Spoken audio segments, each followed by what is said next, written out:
Much better, much better. That is more like it. The kind of baseball I saw this past week was much better than the week before. For those who listened to my Curtain Call podcast a week ago, no, it wasn't such a pleasant experience, and the podcast is a little more heated, a little more direct. And my wife told me I looked angry in that one, so bottom line was I wasn't really happy with what I saw. It reflected into the podcast, but we turned the page. The beauty of baseball is it's a game of adjustments. It's a game of improvement and process and being oriented. Got a lot of feedback from that podcast. I appreciate everyone that tuned in, and still work to be done. We kind of laid in. I encourage everyone to go back and listen to last week's if they had not heard that one. But kind of the focal point was there was a complete lack of basics, the fundamentals. We saw some really sloppy play from some really good teams, and more is expected and more was achieved. And this past week, a lot of good, to be frank with everyone, because it was kind of the star of the show was the BCAA Tournament. That's the Broward County Athletic Association. Every year, about a week or so into the regular season, they stage this tournament. For a good number of the Broward County schools participate. They play a couple of different levels. I forget if they call it tiers or brackets or A group, B group. But we'll kind of start with the title games, which were played Friday night at Nova High School. We had the first game, the 4:00 game, was the second tier, let's say. That was Coral Springs. The Colts doing very well. They're 7-1 now. They beat Pembroke Pines Charter 6-1 in the title game. Congratulations to Coral Springs. Congratulations to Pines Charter for playing two really good games. Their title game performance, 6-1, not really their greatest showing, but they got to the game. It's a young team. They learned from that. But we'll give Coral Springs a lot of love. They during the week, they took care of Flanagan on Monday, 10-3. Then in their second game, they beat Nova 12-4, and then the 6-1 decision in the title game. Ryan Guthrie, I saw him pitch against Flanagan. He pitched 3 innings that game. He drove in 3 runs. And then the title game for Coral Springs, Angelo Painter, 6 innings, 1 earned run. I think he had 6 strikeouts, so good performance there. For Pines Charter, and I saw them play part of one game. They beat Deerfield Beach. I was watching about 3 or 4 innings of that one. I saw Ashton Pardo, the pitcher, 7 innings, 12 strikeouts. He was excellent that day. Then in their second game, they beat Coral Glades. Dean Jaworski, my guy Dean, senior. He's a really good pitcher, left-hander. 6 innings pitched, 1 earned run, 6 strikeouts, setting them up for their title game. So hat tip to, again, Coral Springs for winning the title. Before we dive into kind of the main event, everyone, please like and subscribe. Let's throw that up there to the channel. The videos are doing great. We're now into March. Unbelievable. We're here now, week 3 or whatever of the regular season's about to start. But February was an amazing month for Man on Second. Over 13 million, about 13 million. 30,000 total views, pushing my views for the year over 2 million, which was my goal after getting about 800,000 in January, which was expected because the season hadn't started yet. But videos are kicking butt. Everyone, the game recaps are really popular right now. Everyone seems to enjoy those as well. And we're just constantly building the Man on Second brand, and this Curtain Call podcast will kind of recap the weeks. So please like, subscribe, and on these videos. Now, not the short feeds, which generate most of the views. They're, let's keep in mind, a lot of these are being seen by colleges, pros.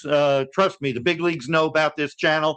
They're seeing stuff out there, and so these videos are out there. The college coaches are seeing it as well.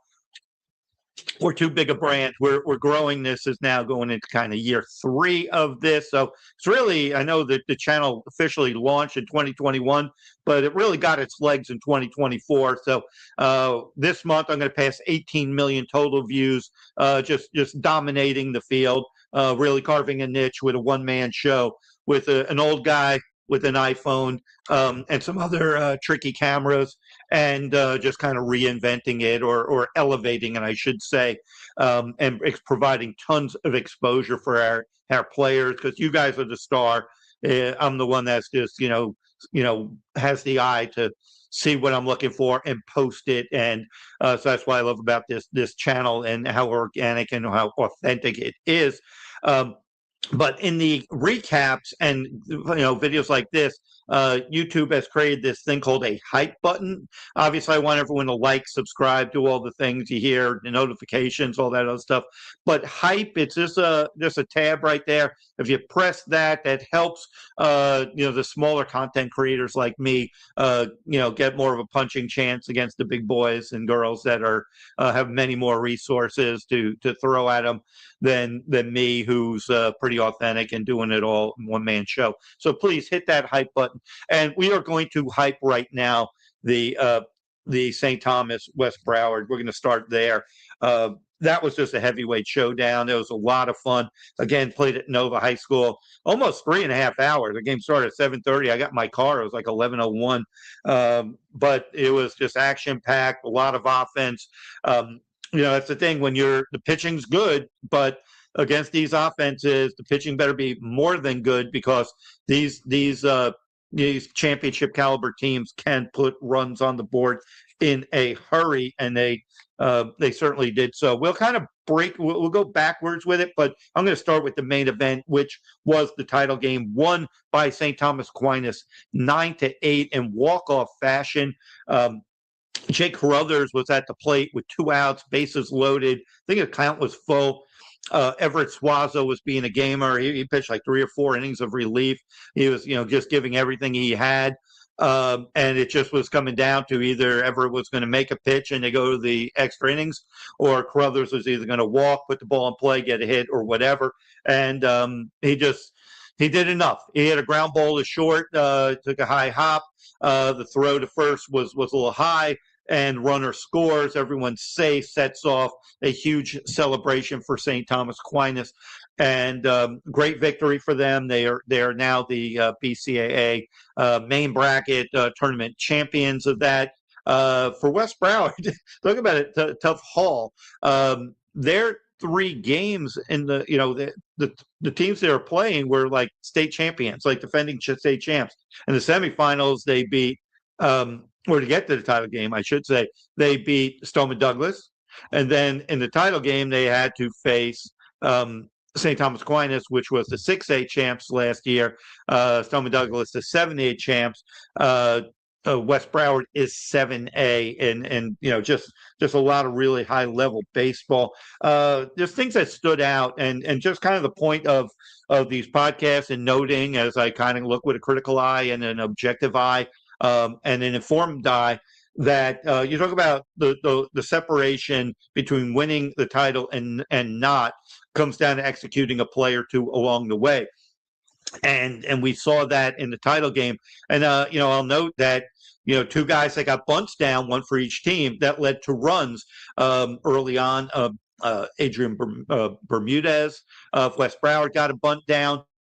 Jaden Doverspike got a bunt down in that 7th inning, which strategically was interesting because leadoff walk, which, flipped the lineup over to I think it was Trey Solomon walked to start the 7th inning in a tie game.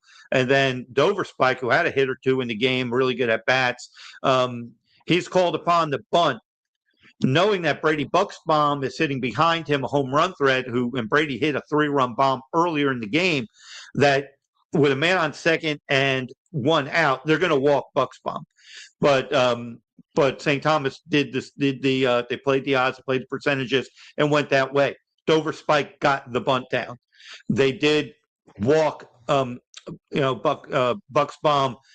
creating, bringing up their 3, 4, 5 hitters, and it ended up being like 2 outs.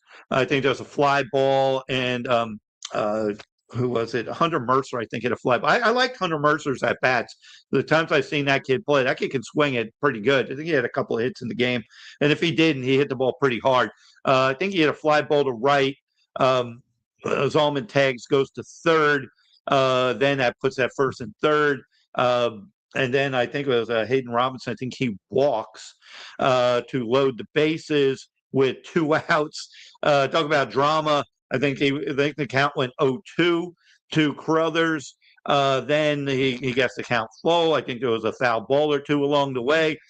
Just the suspense building on each pitch. And then, Jake does enough to, like I said, hit that ground ball.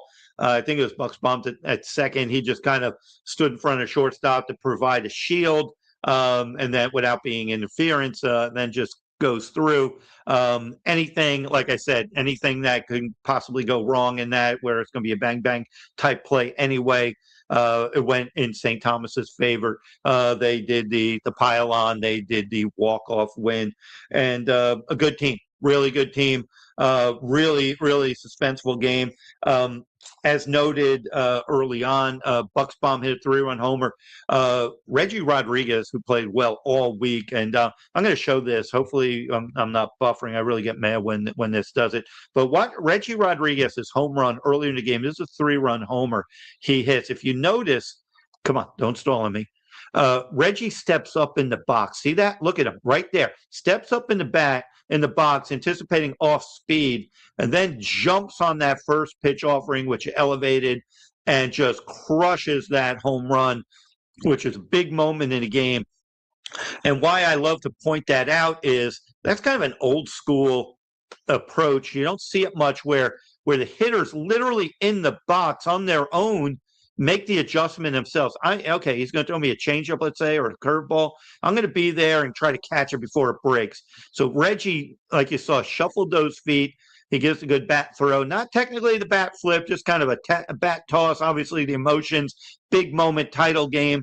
Great moment by Reggie. Let's look one more time.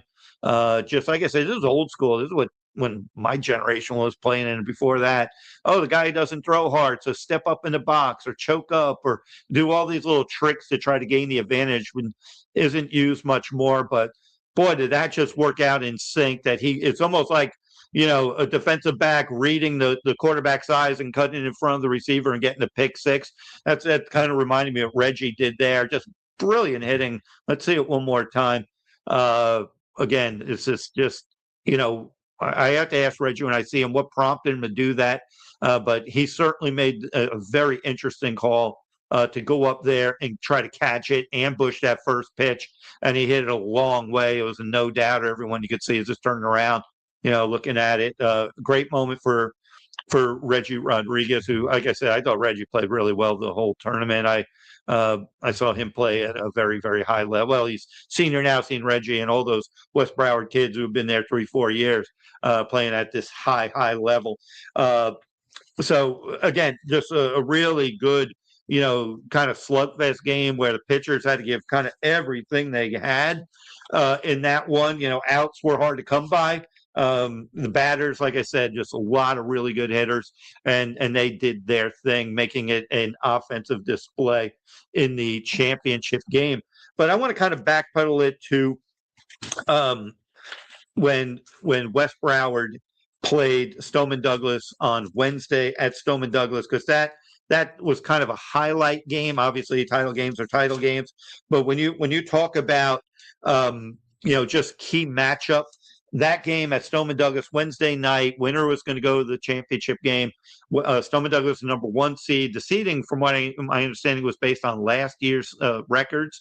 So they went and however they broke it down, but they went. Stoneman Douglas was the top seed. St. Thomas was the 2 seed.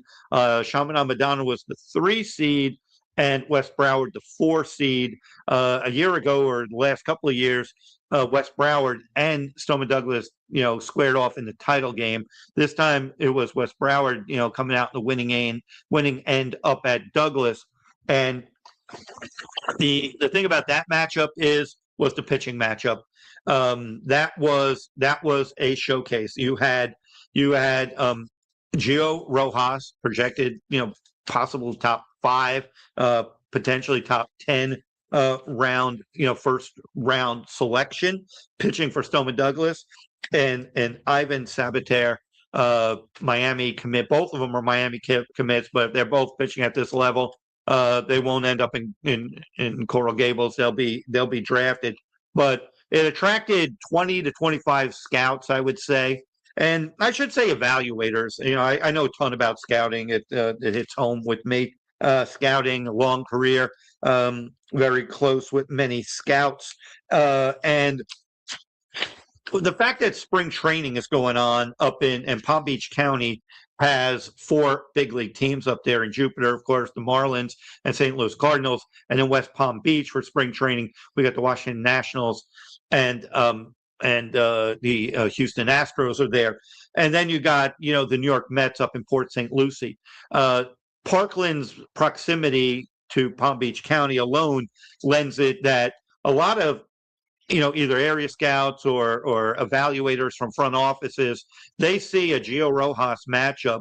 They'll watch their 1:00 spring training game, and they'll just drive down to Douglas for a 6:00 high school game and see 2 elite arms, and both of them delivered in that game.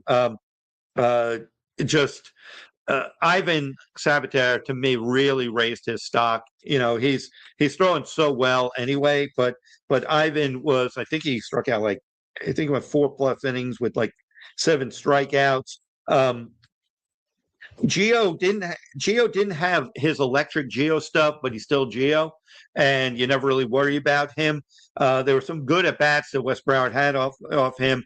West Broward won that game 9-5, but the key was we saw Gio throwing 94 to 97, and Ivan was throwing 92 to 94 miles an hour. Scouts got exactly what they wanted to see. They saw, just 2 elite arms, high school arms. Like I said, both Miami commits, and both are putting themselves on the draft board stages. We'll see how they do. I think I do also want to note about Gio, because he did give up 7 runs total. Douglas said 2 were earned. He did a 3-run homer to Manuel Sarcos. Took him deep on a 3-run shot. Gio balked in a run. Ethan Lindor had an RBI double. He had really good at-bats off Gio. 3 hard hit balls to the outfield. 2 were caught, one dropped. But it wasn't vintage Gio, whether, how the official scorers want to score the game. But that's fine, because Gio is pitching and performing with so much expectation. I'm not going to say pressure, but Gio has won state titles. He's pitched. I saw him in Fort Myers in state semifinals last year, strike out 15. I think he do a 1-hitter. This kid's battle tested. He's ready for anything in front of him. But the expectation level is so high. Everyone gears up to face him. And if he's not just striking out 10 and giving up 0 runs, we don't want to put that extra pressure on a young man who's facing really good. It's a testament to how good we have our players down in South Florida. So every time that kid pitches, it's a treat to watch him before his next step. So I just want to note to Gio, just really appreciate his game and just his tenacity, his competitiveness, how he keeps going, how he's driven to win another state title. And, we wish Gio the best, and he certainly he puts on quite a show. But again, I do have to hat tip Ivan Sabater, who that fastball, he was painting. He was, he was getting the outside corner, and he kept hitting the glove. He played Manu. He was just playing catch and just right to Manu's glove and just painting the black. And his fastball has so much life; it gets there in a hurry. Home runs in that game. There were some Jackson Taylor. He homered for Stoneman Douglas, a junior North Carolina State commit, I believe, and Matt Tobach, he hit a home run as well. And in relief of Ivan, Braden Ace Aguila, he got the final 2 2.2/3, whatever the math was to get 7 innings. But Douglas was down 7-0. They made it 7-5, and they looked like they might even kind of pull the comeback off. But in the top of the 7th, West Broward really good at bats. Got 2 more runs to make it 9-5. It seemed to nail it for him, and then Ace closed it out. So Douglas rebounded and beats Chaminade Madonna on the next night, which was kind of third place game. And this that was played at Stoneman Douglas. It wasn't played at Nova. A good game as well. Chaminade Madonna had a good week, even though they won. They didn't beat St. Thomas, and then they lost to Douglas, but they were playing back-to-back state champions, so really good experience for them. And for them to get against really elite competition. And that. So last thing I kind of want to touch on, which wasn't in that tournament, it was American Heritage. They had a good bounce back week after some not so good performances. The week before they lost like 3 games by 1 run. Before I go, I got the math here. For the Stoneman Douglas West Broward game, Ivan struck out 7 in 4+ innings. Gio struck out 6 in 5 innings. Ace went 2 2/3 with 3 Ks. And then in that game when Douglas knocked off Chaminade in that third place game, they came back from 2-0 down. They scored like 3 runs, I think, in the 5th and 2 in the 6th to put it away. And they won that game 5-2. Jake Rizzo hit a home run in that game. Chase Potter, Josh Andell had RBIs for Chaminade. AJ Vargas 2 hits. Again, so now we'll kind of close this out with American Heritage. They had a big week to bounce back after quite frankly not playing very well the week before. But here they beat a really talented Westminster Christian. And this as a reporter, as someone videoing and producing this and being able to have these platforms to talk to you, what a thrill, because that Westminster Christian game at Heritage, I saw that on a Tuesday night, and that had Brady Snow, University of Florida commit, against Aaron Hernandez, left-handed pitcher from Westminster Christian, who earlier he had a commitment. He was, I think, as a freshman, even was committed to Wake Forest. But I think that he's decommitted, and I don't know where. I wish I had asked somebody who I didn't know at the time. He had still had the Wake Forest thing when I saw him. But he's either looking for another school, a potential draft pick.